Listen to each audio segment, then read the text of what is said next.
Really proud of how our community has stepped up. So many different fundraisers to help the people of Ukraine. We've done a couple of wonderful specials here on Rogers TV with our Ukrainian profile special editions. And our next guest and her team have put together a wonderful fundraiser as well. I'm joined by Tanya Skeates. She's the Chef Instructor at the School of Hospitality and Tourism over there at Algonquin College. Tanya, welcome to the show. Wonderful to have you here. And this is such a great program at Algonquin. I just want to start off with that and how successful this program has been. Tanya, maybe you can speak to that just for a moment.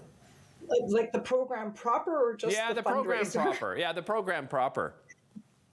Yeah, I think it's great. COVID had a little dip in obviously getting some students to come and register, but they were a bit uncertain about what the future of restaurants had for them. But as I've explained to many students, restaurants have been around through world wars and depressions and everything, so they're here to stay. So we're seeing an uptick now. There's a good registration for the spring and fall semesters, so it's great. Yeah. Excellent. Wonderful to hear it. You have your Donate and Dine fundraiser for Ukraine. How did this all come to be? Well, sometimes I get a little bored, and I was looking for something to do. And, I've always followed World Central Kitchen.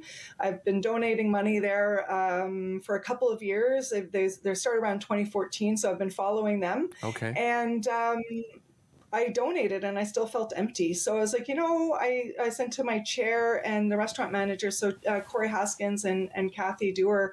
I said, should we do a dinner? Let's do something. But the college wasn't set up yet to have like a full-on dinner with all the staff and the servers. So we decided to do a little sampler package of food and see what would happen there.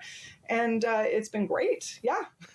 You mentioned World Central Kitchen. For people that aren't familiar, can you just tell us a little bit more about that? Yeah, for sure. So there's the chef is Jose Andres. Now, a lot of people might have seen him being interviewed on CNN and CTV and CBC, all the big networks and everything. And he is Michelin star chef. If anyone has Netflix, The Chef's Table, he was in there. Okay.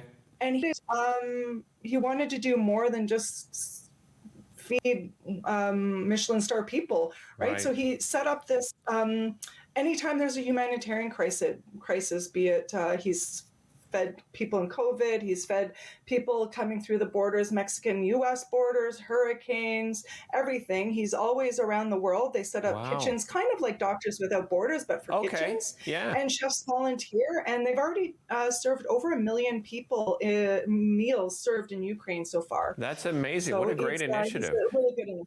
I know that you're sold out, but, let's tantalize people just a little bit. If people aren't familiar with Ukrainian cuisine, what would come in the sampler? What comes with the sampler?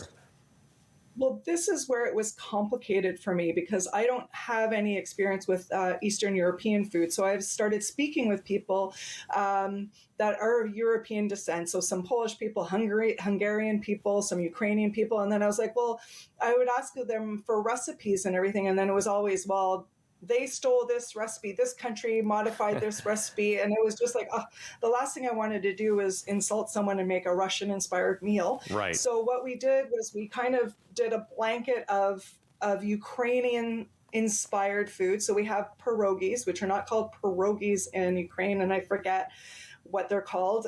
We did pampuska type little bread rolls, which is essentially kind of like a dense garlic bread. So they're little mini rolls.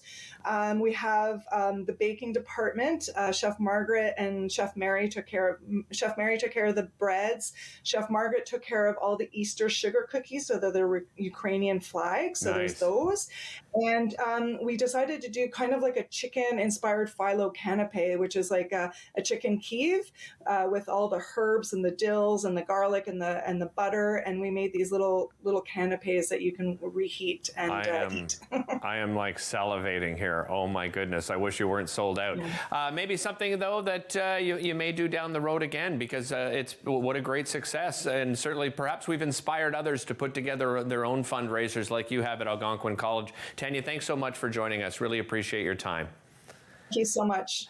Thank you for watching as well at home. We'll see you next time right here on Daytime Ottawa on Rogers TV.